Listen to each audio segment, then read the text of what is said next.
Death Note. Any anime aficionado with an account on Mal, Reddit, or any other site that's focused on anime knows of this iconic series. Penned by the duo Sugumi Oba and Takeshi Obata, this psychological thriller follows above-average Japanese student Light Yagami and his faithful encounter with a god of death, the namesake notebook in question, and his misadventures thereafter. Praised for its incredible artwork, the cat and mouse dynamic between Light and his adversary L, and a well-written story throughout, it has gone down as one of the better manga created in Shonen Jump's catalog so far. You know you've made it big when you get referenced and parodied in other series. With such success follows the next logical step, a big screen adaptation, which Warner Brothers would give us just a mere month or so later after the final chapter was published on June 17, 2006 in the aptly named Death Note film, which was received relatively well upon release in Japan. Not counting the English dubbed versions of these films, there wouldn't be a proper English language adaptation until 2007, or at least originally. It wouldn't be until 10 years later, after the original manga's end along with Death Note's relevancy, the long-awaited Hollywood adaptation of Death Note would make its debut on Netflix on August 26, 2017. And people absolutely hated it. Unfaithful to the source material, mismatched/uninspired casting, bad pacing, horrible soundtrack. Anything negative you can find at fault within a film, people found it in this one.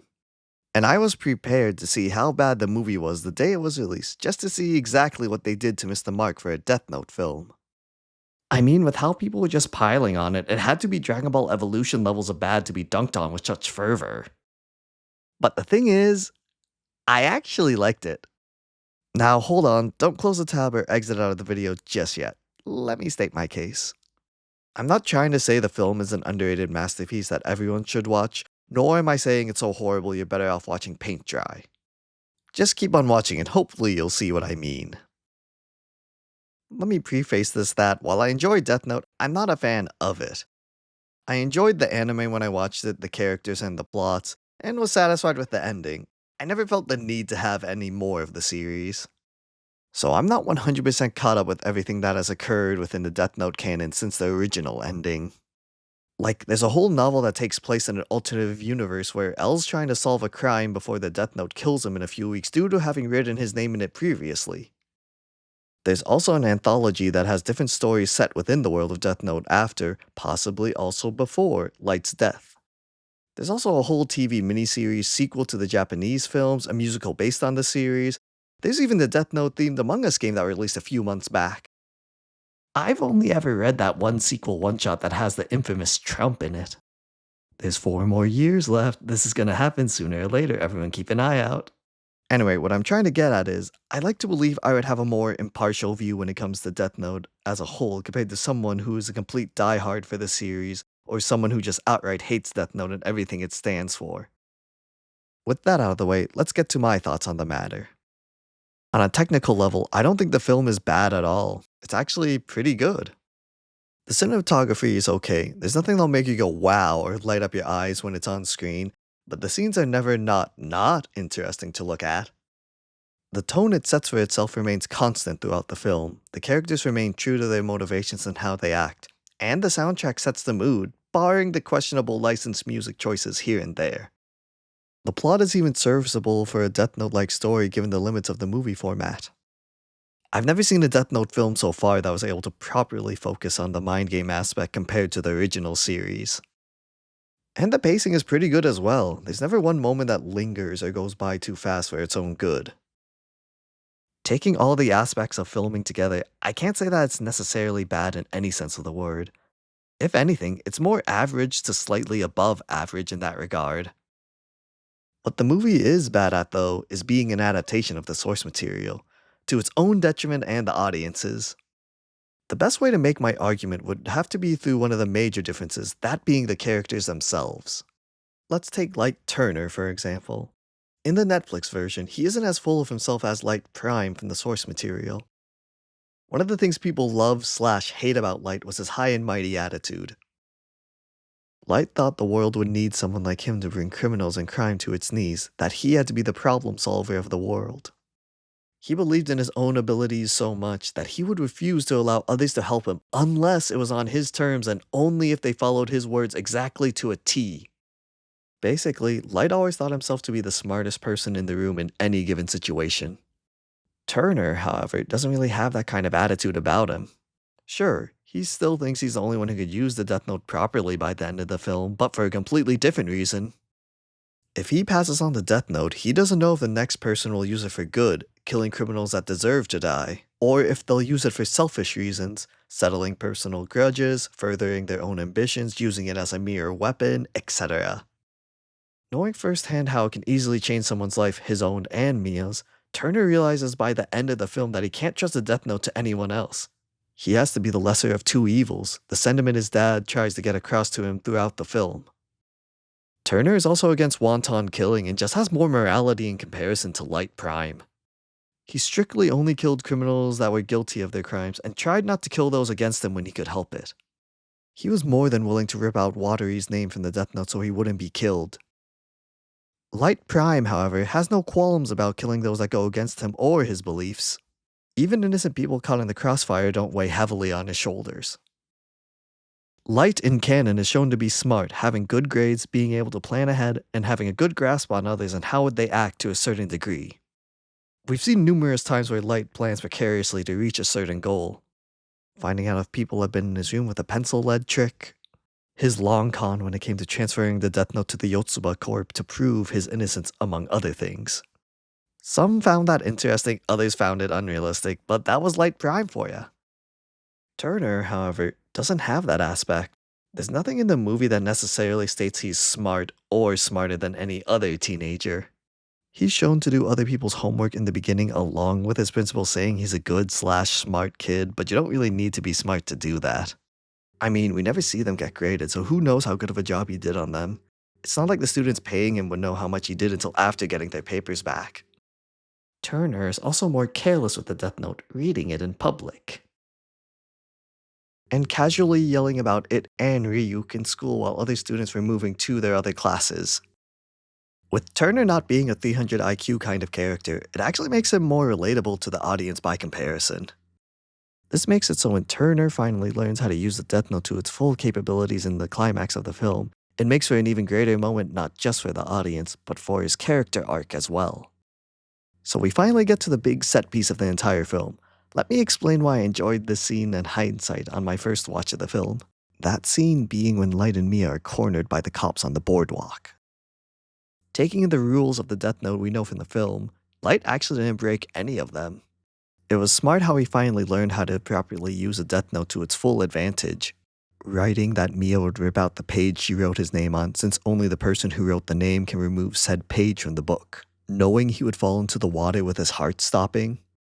It's unknown if Turner can even swim, or if he was knocked unconscious from the fall, or if he factored in not being able to get his name erased from the Death Note before midnight. Making it so a doctor would be there around the time of his fall, resuscitate him, put him into a coma while making it so another person would continue the killings on his behalf. Clearing him from most suspicion from the cops since there is no Kira task force in this film. He even made it so it would be brought back to him, making it so he didn't have to worry about losing the Death Note because of the 7-day rule or having to retrieve it himself. Killed a lot of birds with a single stone, you know? And we haven't had a moment up to this point where Turner would have a more thought-out plan that involves the Death Note. Usually it's just simply, this guy dies that way, that guy dies this way. There's more purpose to what happens on the Ferris wheel other than killing bad guy cause they're bad reason. It's also interesting how he tried to give Mia a chance to avoid her own death, thinking he could convince her through sheer willpower alone to make her resist the Death Note's influence. Moving on to L. In the film, he is not the detective a lot of people know or love. He's actually kind of the opposite of what L proper is. He's cocky, he's overconfident when it comes to his abilities, he's more reckless when it comes to his behavior, and frankly, he's not as level-headed as the normal L. For example, he holds a press conference denouncing Kira and his actions, doing so while half of his face and figure are broadcast to all. Yes, he was testing to see if Kira needs a face and a name to perform his killings, but what if he didn't need to know that stuff to kill him? I mean, L Prime didn't even reveal himself to Light until he was 99% confident Light was Kira, and had backup plans in case he was possibly wrong about how he works. Later in the film when Watery is killed, L loses his composure completely and blames his number one Kira suspect, Turner, without so much as any supporting evidence that he has anything to do with it whatsoever. He even goes as far as to steal a car and a gun. There was a weird gun in a case Watery always kept on him. Don't know what's so special about it other than its build, but it's still accurate to Watery from canon. And goes on a mad dash across town to confront Turner himself. He's basically like that mask guy from that one Legacy series that everyone despises. L proper would never carelessly endanger the lives of innocent bystanders, nor would he let his emotions overtake him to carry out such actions. This also includes the second to last scene in the film. L is let go from the Kira case, showing he doesn't hold as much influence from his greatest detective status in this world. With suspect number 1 being in a coma, his accomplice dead, and the death still continuing despite the monitoring of the culprit. And all that damage he caused went on as Kylo Ren freak out through the town. Recalling Turner's babbling about power of death being given out through a textbook, Elle goes to Mia's house and finds the hidden page of the death note she ripped out earlier while Turner was under suspicion from the cops.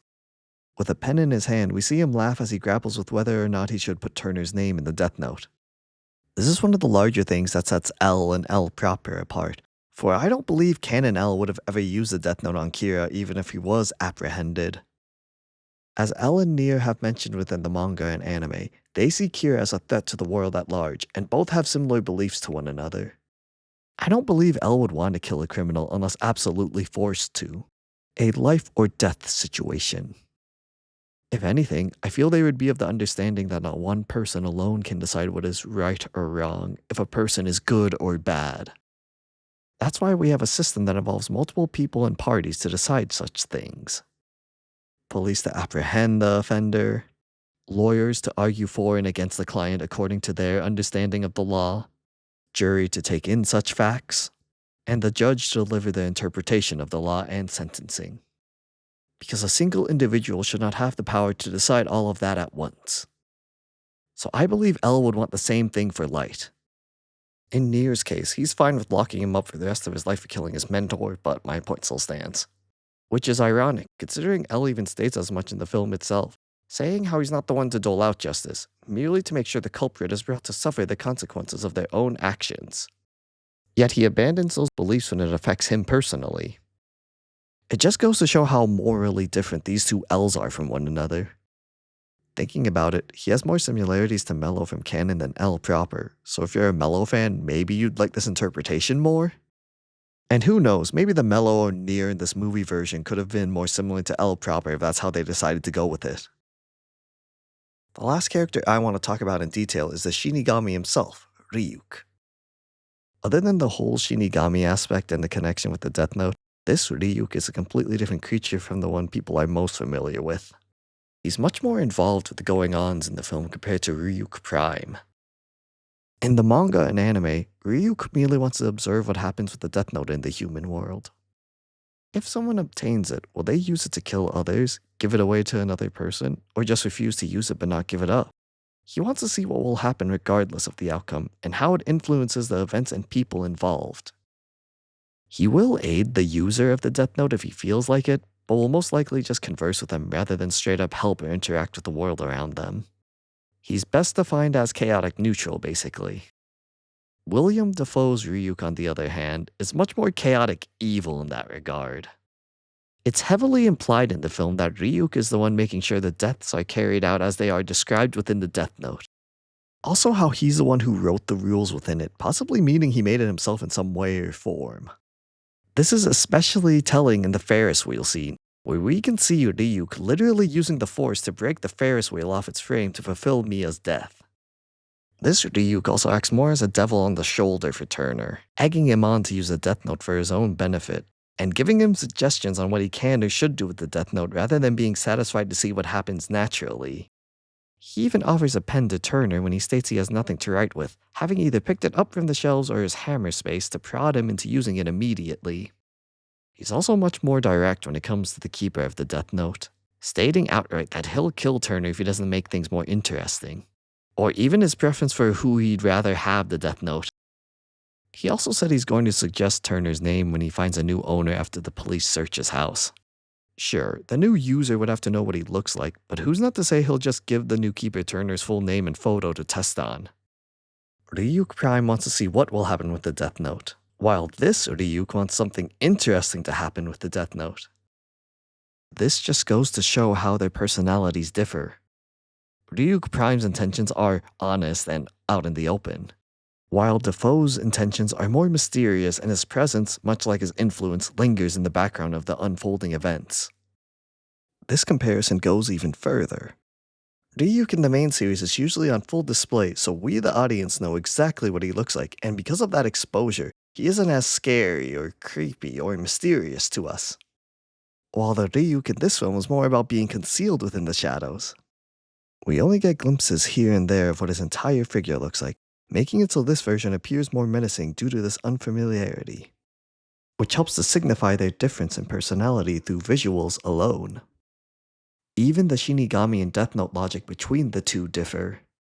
In the source canon, Shinigami are merely that, creatures of death that are similar or exactly the same as the ones from Japanese mythos.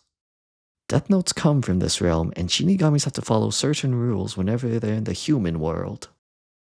Shinigami in the film, however, while also based on the same kind of death gods, we are not entirely sure what Ryuk or his deal is. In fact, Ryuk may be the only Shinigami in this world, which can be seen with an artwork depicted within a book Turner was reading. It looks exactly like him, which can only mean one of two things. Either all Shinigami look similar to Ryuk, or he is the one in the same Shinigami from legend. He tells Turner that it's merely his job to find a new keeper whenever the current holder of the Death Note passes it on or can no longer use it. After a 7-day period, which is a movie-exclusive rule of the Death Note, which kinda reminds me of Light's fake 13-day one from the source material. He also mentions how the Death Note works in a way, stating to Turner, Every human spends the last moments of his life in the shadow of a death god. If we so desire, we can influence those moments. which implies that it's literally the Shinigamis themselves that make the deaths occur, rather than the Death Note itself. Also, only the person who is the current keeper of the Death Note can see or hear Ryuk. It's not like the manga or anime where anyone who touches a part of the Death Note can see or converse with the Shinigami. So I spent most of the video going on a tangent about how 3 of the characters differ from their original inspirations. But why? I wanted to get across how despite being based on their OG counterparts, they're not just the same characters with different looks or were adapted incorrectly. That they actually have depth, their own background, their own reasoning for being the characters that they are in this film. It makes it so they are more of their own person rather than straight up retreads of the source characters. That goes for the story as well. It's this aspect in particular that makes the movie more interesting to watch and hooks the audience, or at least me, into seeing what will happen next. Which leads me into my next point, which is that I believe this would have worked better as a story set within the expanded world of Death Note instead of just being the American version of it. I feel a lot of people had certain expectations for this film ever since it was announced long ago. Being an adaptation of the Death Note series, it would have to be similar in all regards to do it justice, right? So people were expecting the same story, the same exact characters, soundtrack, plot, everything else to be similar if not the same as the original to be good. And even if they expected to have different actors playing them, that's what they expected them to be, the same as what they are already familiar with. Because of that, when anything about the film changed or differed from the source material, people disliked it right off the bat rather than try to enjoy it for what it was. Honestly, it's the movie trying to go its own path that actually makes me like it more so than if it was just a remake of the Japanese films or the anime just in live action and with a 2-hour time limit. Like, this could have easily been a plot that took place as an isolated incident in America before the Death Note proper landed in Japan. Or this could have been, as it kinda already was, what would happen if the Death Note fell in America rather than Japan. Give Turner a different first name and he becomes a different being from Light. L could have just been another detective that was raised at the Whammy House and not the L himself. He could have easily had a different letter for his name. T, Z, I would even work. Then it would make more sense as to why he'd act differently from L. And just give Ryuk a different name. Just make him his own separate Shinigami. It would explain his attitude change and would expand what we know of different Shinigami from the main canon. This could have even been a story set after Light's death, but with the Death Note showing up in America, similar to how that one Death Note one-shot was like. It would have been interesting to see how a post-Kira's capture world would be like and how people would act with the current knowledge of the Death Note if it was to resurface again. If done this way, it wouldn't have been judged on the merits of the source material alone, and possibly could have been better received as another story set within the world of Death Note. Heck, I'm willing to go as far and say even if this wasn't an adaptation of Death Note, I think it still would have worked as its own schlocky film.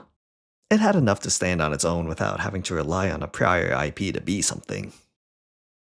That's not to say that trying something different each time is necessary to be successful in one's own right. There's plenty of examples of things being bad because of drastic changes and inaccurate portrayals of one element or another. But in Death Note's case, getting something different from what I would expect pleasantly surprised me. And perhaps that's what the original creators of the series saw in the film when they gave their thoughts on the matter. In a good way, it both followed and diverged from the original work, so the film can be enjoyed, of course, by not only the fans, but also by a much larger and wider audience. The characters are all faithful to satisfying their desires. I've always wanted to write a Death Note like this as well. Through Netflix, it will reach a global audience, so I hope that the people around the world who didn't know about Death Note will get a chance to discover and enjoy it. If not just platitudes because of the whole PR angle, maybe they also found genuine enjoyment in the film despite the creative liberty taken within. Or maybe since it was aimed at a more general audience, it was more appealing to me as a casual viewer rather than a hardcore fan. Then again, maybe just having not really explored any other works having to do with Death Note makes it more refreshing for me to see a spin on the typical formula than expected. But that's just my thoughts on it. What do you guys think? Do you agree with any of my points, or do you think I just have bad taste in movies? Praise or berate me in the comments below. Join me next time when I review 1995's Fist of the North Star live-action film, where I'll decide if there's anything worth watching in this adaptation of the beloved manga, or if it's already dead.